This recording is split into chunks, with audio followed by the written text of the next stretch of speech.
What is education എന്നതിനെക്കുറിച്ച് രണ്ട് വാക്ക് സംസാരിക്കുന്നതാണ്. Yes, education. Education is not the amount of information that is put in the human brain. It must have man-making, character-making, and life-building assimilation of ideas. Then only by means of that education something can be gained in the world. Most probably, students are totally ignorant about what is real education, what is knowledge.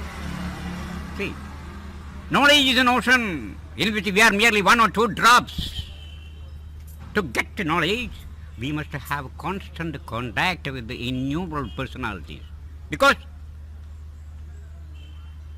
when we approach a person, that means approach everyone as if he or she were the important personality in the world.